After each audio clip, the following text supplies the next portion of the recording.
Today I have another album review for you. It's for the album Screamin at the Sky by Blackstone Cherry.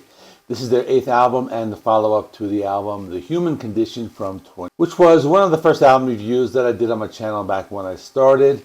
I will link that review in the end screen as well as the video description. This is a band from Kentucky that has been around for over 20 years. They play a mix of grunge music mixed with southern rock. The band consists of Chris Robertson on vocals and guitar, Ben Wells on guitar, Fred Young on drums, and Steve Jewell Jr. on bass, who is the new member after longtime member John Lawton left the band. I think this album was a step up from The Human Condition. I did the review about 2 years ago and I haven't really gone back to that album that much. I remember The Human Condition having more of a commercial sound, but on this release they start to find their original sound again. This album, Screamin at the Sky, has a lot more grungy guitar riffs in the style of bands like Soundgarden and Alice in Chains. And this sound is mixed with a southern rock and blues vibe that this band has been known for. The album was recorded in a big theater in Glasgow, Kentucky, which was something new for the band. The album has 12 songs and a 40-minute runtime. Most of the songs in the album are rockers with lots of grungy guitar riffs. As I said before, there is a new bass player and the bass guitar plays a major role throughout all of the other songs. The drumming is also very energetic. There's one ballad which I did not like that much. It's called Here's to the Hopeless, but I will talk about that later.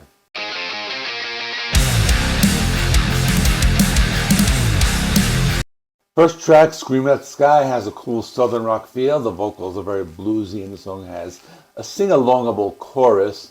The guitar riffs are very dirty and distorted. This is a decent song to start off the album. It's very representative of the band's sound in general.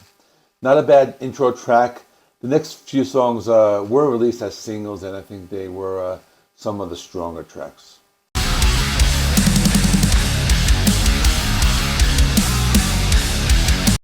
Nervous has a southern blues sound with some grungy guitar style riffs.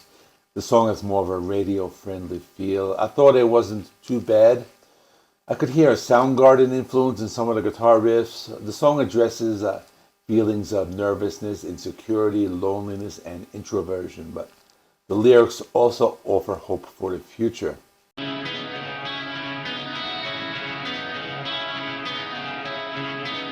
When the Pain Comes has some clean guitars in the intro and some grunge style guitar riffs. The song was also pretty catchy. I think the guitar riffs stand out on this song. There's even one part of the breakdown where things start to get heavy. These lyrics convey a message of resilience and determination in the face of adversity. They suggest that pain and challenges are part of the process of self-discovery and personal growth. The speaker is willing to endure hardships and not be afraid of them as they navigate the path to finding their true self.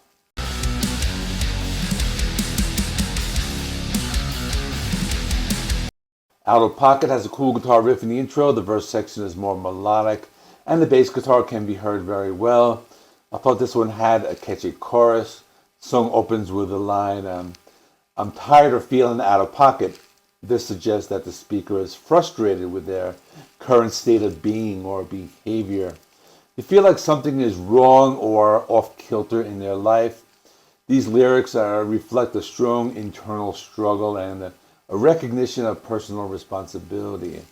The speaker is determined to address their issues, find a way to improve themselves, and prevent further deterioration of their emotional state or life circumstances.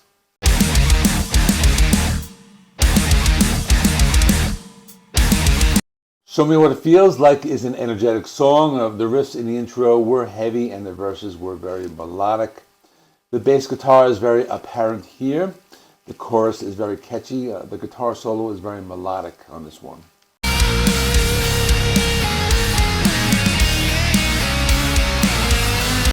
ROAR had an 80s glam metal style sound with a lot of melodic elements. I wouldn't call it a power ballad, but it was one of the more laid back songs. By the way, the title stands for Raindrops on a Rose. check out this image of raindrops on a rose. Obviously, it's a love song, and it's pretty cool.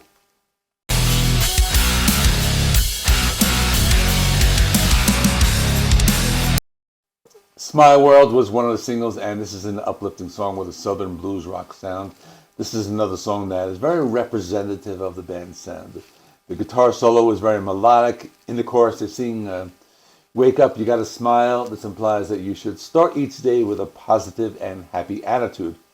It's also a call to approach life with optimism and enthusiasm. The lyrics emphasize the importance of gratitude, confidence, and seizing opportunities. This is all while reminding us that life is precious and should be embraced with a smile. So the next 5 songs, they're all pretty good. I would say the first half of the album was better, but the second half has a lot of nods to 90s grunge. So let's get into that in more detail.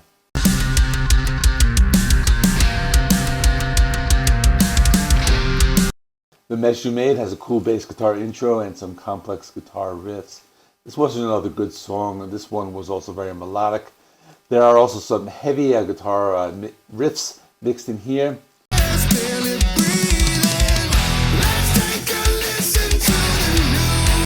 Who Are You Today is a very grungy song. The guitar riffs sound like they came out of the 90s. The song has a lot of melodic vocals as well as some cool guitar parts. The lead guitar work also sounds good, and as always, the bass guitar plays a major role in the overall sound.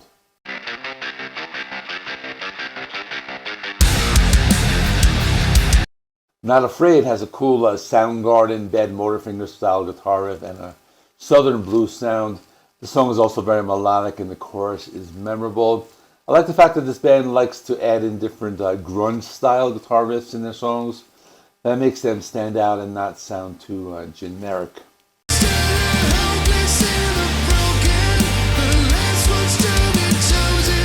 Here's to the Hopeless is the ballad I was talking about. There's uplifting lyrics. It's similar to what the band Extreme released this year on their previous album. This one has a very radio-friendly sound. This one is different as there are not a lot of guitar riffs. It's more of a pop song with some influence from 80s glam metal ballads.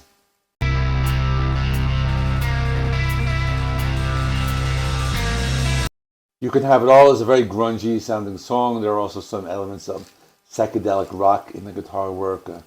There are a lot of 90s sounding guitar riffs in the song, and both heavy and melodic. The lyrics are also very uplifting, and the guitar solo is melodic. In conclusion, the album is much better than Human Condition. I rewatched my review from 2 years ago, and it was interesting because I mentioned that there was a lack of bass on the Human Condition, but that is not a problem on this album. I think with a new bass player and the recording in a theater, the band sounds like they have been reinvigorated. The Human Condition reminded me more of post-grunge like Nickelback and Fuel, but this one had more of a Soundgarden meets Lynyrd Skynyrd influence. I think longtime fans will notice that they are going back to a sound that has been apparent on some of their other albums, such as Between the Devil and the Deep Blue Sea and Magic Mountain, for example. I think it's a solid album. My score is a 7.5 out of 10. If you're interested, you can check out my review of The Human Condition. I'll put that right here. Keep in mind, this was one of my first reviews on this channel, and the overall video quality is not that great, but I was still learning back then. Thanks for watching, and I will see you in the next one.